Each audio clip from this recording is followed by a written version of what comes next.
नमस्कार, मी श्वेता. तुम्ही पाहताय न्यूज 18 लोकमत. बुलेटिनमध्ये तुमचं स्वागत.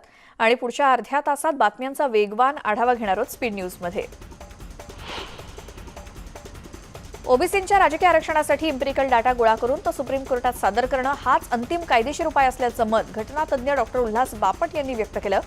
स्थानिक स्वराज्य संस्थांमधील ओबीसींचं राजकीय आरक्षण पुन्हा मिळवण्यासाठी राज्य सरकार वटहुकूम काढत असलं तरी तो सुप्रीम कोर्टात कितपत टिकेल याबाबत जरा शंका वाटत असल्याचं त्यांचं म्हणणं आहे. तसंच वटहुकूम हा आपत्कालीन परिस्थितीतच काढला जाऊ शकतो असं बापट यांनी सांगितलं.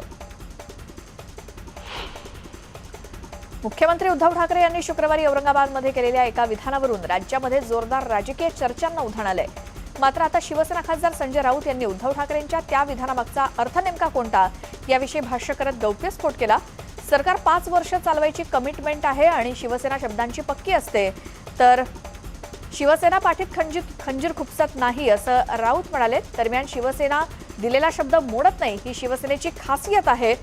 आम्ही सगळे त्या मार्गाने चालतो आणि हे सरकार पडेल या भ्रमामध्ये कुणीही राहू नये असं राऊतांनी म्हटलं. त्यामुळे कुणाला पतंग उडवायची असेल तर त्यांनी जरूर उडवा, मात्र तो पतंग कधी कापायचा हे आम्हाला माहिती आहे असं संजय राऊतांनी स्पष्ट केलं.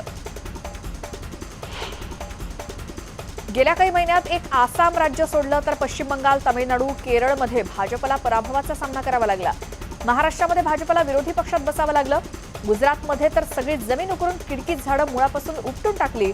मोदींनी 2024च्या सार्वत्रिक निवडणुकीची तयारी सुरू केली आणि त्या कामी सूत्र स्वतःकडे ठेवण्याचं ठरवलंय. त्यामुळेच मोदी आणि नड्डा या जोडीनं दुरुस्तीचं काम हाती घेतले असा चिमटा आजच्या सामनाच्या अग्रलेखातून काढण्यात आलाय.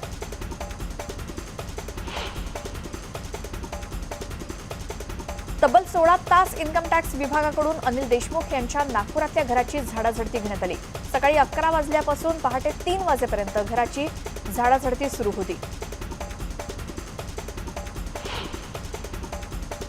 दहशतवादी झाकीरला अटक झाली आहे. मुंबई आणि दिल्ली पोलिसांनी संयुक्तरित्या केलेली ही कारवाई आहे. दहशतवादी झाकीर सध्या मुंबईमध्ये आणि स्पेशल सेल त्याला दिल्लीमध्ये नेईल. ओसामाच्या काकानं सुद्धा आत्मसमर्पण केल्याची माहिती मिळते.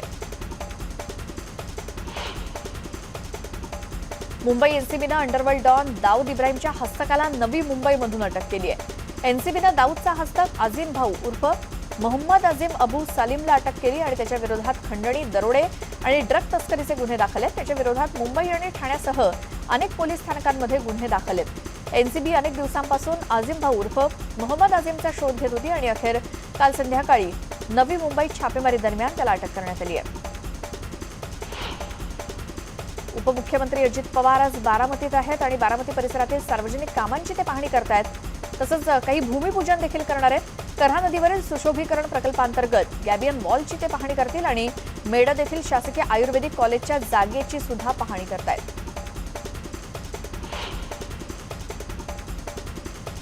मंडपगावमधील ग्रामपंचायतीमध्ये वैशाली कदम या सरपंच म्हणून निवडल्या गेलेल्या आहेत. मात्र गावाचा कारभार त्यांचे पती सचिन कदम हेच मनमानी हाकत असल्याचं पाहायला मिळतंय.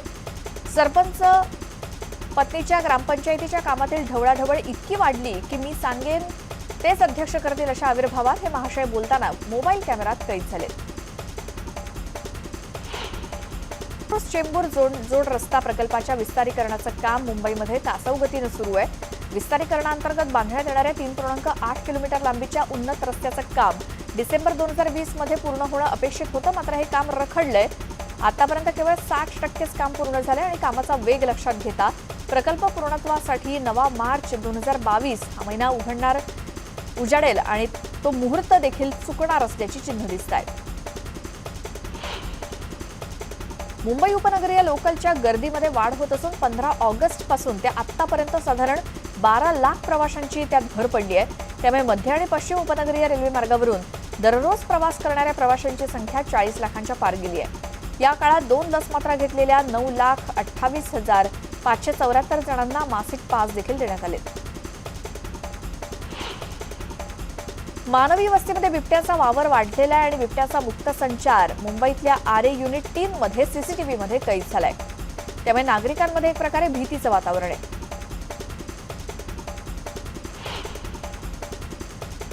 अमरावती जिल्ह्यातील अप्पर वर्धा धरण बघण्यासाठी कुटुंबासोबत आलेली एक व्यक्ती सेल्फीच्या नादात त्यांचा बळी गेलाय. नदीमध्ये पाय घसरून नदी पात्रामध्ये ते वाहून गेले. त्यांचा मृतदेह धरणापासून 6 किलोमीटर अंतरावर वर्धा नदीत तब्बल 24 तासानंतर जिल्हा आपत्ती व्यवस्थापन पथकाच्या चमूनं शोधून काढला. चारधाम यात्रेला आजपासून सुरुवात होते. उत्तराखंडचे मुख्यमंत्री पुष्कर सिंह धामी यांनी शुक्रवारी ही घोषणा केली. केदारनाथ, बद्रीनाथ, गंगोत्री आणि यमुनोत्री धाम इथे दर्शनासाठी येणाऱ्या यात्रेकरूंना नोंदणी केल्यानंतरच ई पास जारी केले जातील आणि त्यानंतरच चारधाममध्ये दर्शनासाठी परवानगी मिळेल.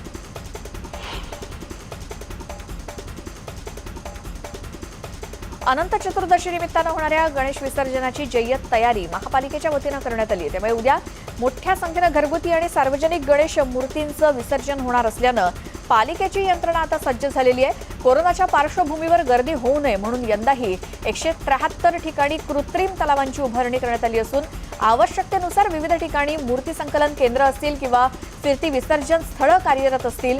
तसंच संपूर्ण मुंबईमध्ये 25,000 कामगार, कर्मचारी आणि अधिकारी वेगवेगळ्या ठिकाणी उपस्थित असतील. पुण्यामध्ये गणेश विसर्जनाच्या आदल्या दिवशी मंडई फुलबाजार गणेश भक्तांच्या गर्दीनं फुलून गेलाय. पूजेचं साहित्य खरेदी करण्यासाठी पुणेकरांनी चांगलीच गर्दी केली आहे.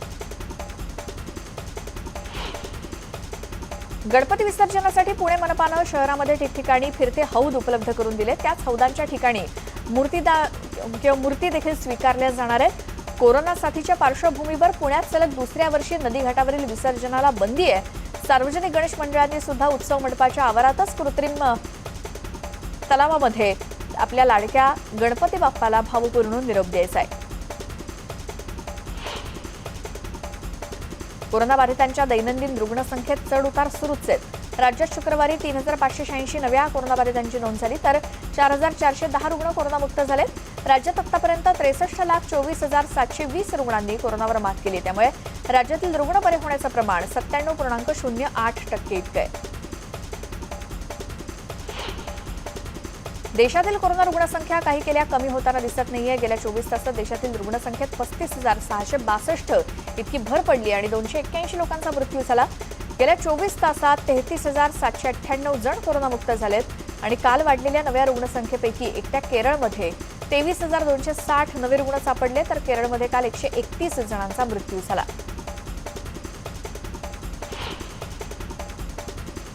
आणखी स्पीड न्यूज पाहूयात मात्र एका छोट्याशा ब्रेक नंतर. पाहत राहा न्यूज 18 लोकमत.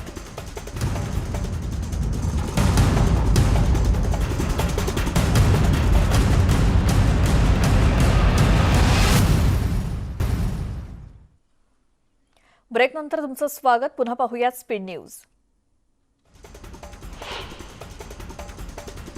आयपीएलचं उर्वरित पर्व उद्यापासून सुरू होत आहे. त्यामुळे उद्या मुंबई इंडियन्स आणि चेन्नई सुपर किंग्स यांच्यात सामना होणार आहे. सचिन तेंडुलकरचा क्वारंटाईन पिरियड शुक्रवारी संपला. तो त्याच्या टीममध्ये सामील झाला आणि टीमसोबत बसमध्ये काढलेला फोटो शेअर करताना सचिन तेंडुलकरनं म्हटलंय की अबुधाबी इथे पलटन मुंबई इंडियन्स सोबत जोडला गेल्याचा आनंद झालाय आणि उद्या होणाऱ्या सामन्यासाठी उत्सुक आहोत. न्यूझीलंड क्रिकेट संघानं शुक्रवारी पहिल्या एकदिवसीय सामन्यातील पहिला चेंडू टाकायला काही तासांचा अवधी असतानाच पाकिस्तान दौऱ्यातून माघार घेण्याचा निर्णय घेतला.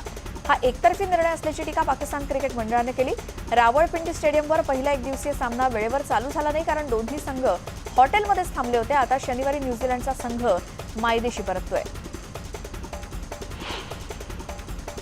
मलायका सोशल मीडियावरती सक्रिय असल्याचं दिसतंय. सोशल मीडियावर फोटो आणि व्हिडिओ शेअर करत ती चाहत्यांच्या सारखी संपर्कात असते. मलायकानं नुकतंच फोटोशूट केलं असून त्याचे फोटो सोशल मीडियावरती पोस्ट केलेत. मलायकाच्या या फोटोंवर चाहत्यांकडून लाईक्स आणि कमेंट्सचा वर्षाव होतोय.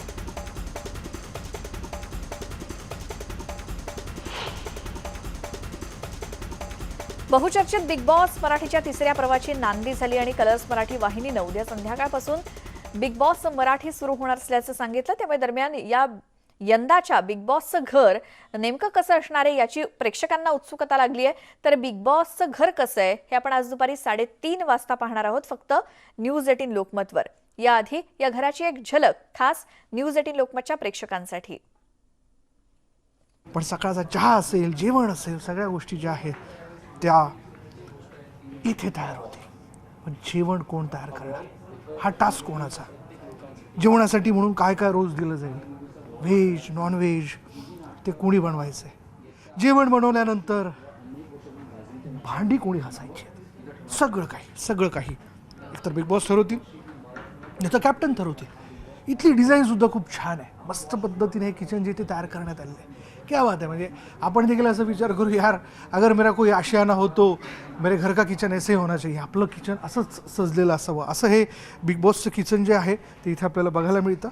म्हणजे मसाले जे तिथे कुटले जातील, मसाले कुटल्यातच जातीलच, पण त्याचबरोबर या मसाल्यातला तडका बिग बॉसच्या टास्कमध्ये लागतोय का, आणि हा तडका लागून काय नेमकी धमाल होते किंवा काही वादावादी होते का, ते देखील खरं तर या किचनमधनं पण होऊ शकतं। म्हणजे बघा, आज मला स्वयंपाक नाही करायचा, मी नाही करणार, हे काय माझ्याच वाटेला दिलं आहे, मी भांडी घासणार नाही, मी यापूर्वी कधी केलेलं नाही, पण असं नाही जाणार मंडळी।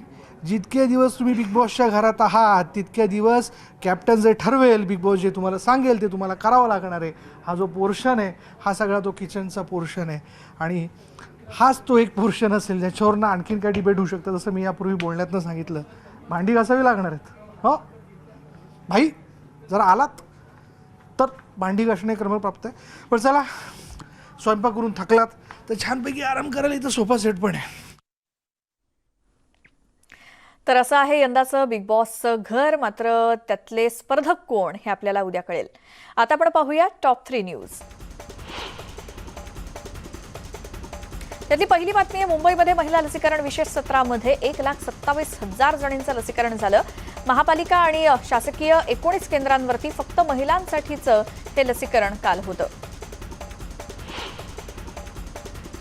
दुसरी बातमी आहे, पेट्रोल डिझेलला तुर्तास तरी वस्तू आणि सेवा कराच्या कक्षेत आणणार नसल्याचं केंद्रीय अर्थमंत्री निर्मला सीतारामन यांनी शुक्रवारी सांगितलं।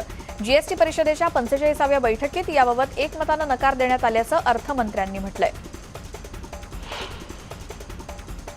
आणि तिसरी बातमी, इंडियन प्रीमियर लीग 2020 क्रिकेटचा स्थगित करण्यात आलेला 14वा हंगाम आता पुन्हा बहरणार आहे। गतवर्षीप्रमाणे संयुक्त अरब अमिरातीत उद्यापासून मुंबई इंडियन्स विरुद्ध चेन्नई सुपर किंग्स या कट्टर प्रतिस्पर्ध्यांमधील द्वंद्वाद्वारे आयपीएलची निर्णायक टप्प्याच्या दिशेनं वाटचाल सुरू होईल।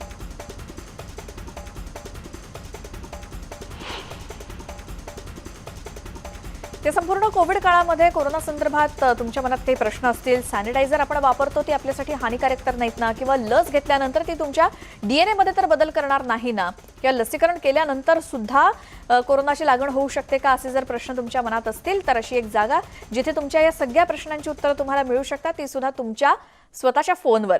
तर नेटवर्क 18 आणि फेडरल बँकेच्या कोविड-19 विरुद्ध देशव्यापी लस जनजागृती मोहिमेचा भाग म्हणून संजीवनी अ शॉर्ट ऑफ लाईफ या अंतर्गत संजीवनी व्हॉट्सअप हेल्पलाईन सुरू करण्यात आली आहे। तुम्हाला फक्त 7977773753 या क्रमांकावरती व्हॉट्सअप करायचे तुमचे प्रश्न, आणि त्वरित उत्तर सुद्धा त्याची तुम्हाला मिळतील, जी सगळी माहिती क्रॉस चेक केलेली असेल। तर कोरोना संदर्भात तुमचे असलेले प्रश्न व्हॉट्सअप करा आणि तुम्हाला हवी असलेली माहिती मिळवा। नंबर पुन्हा एकदा सांगते, 7977773753।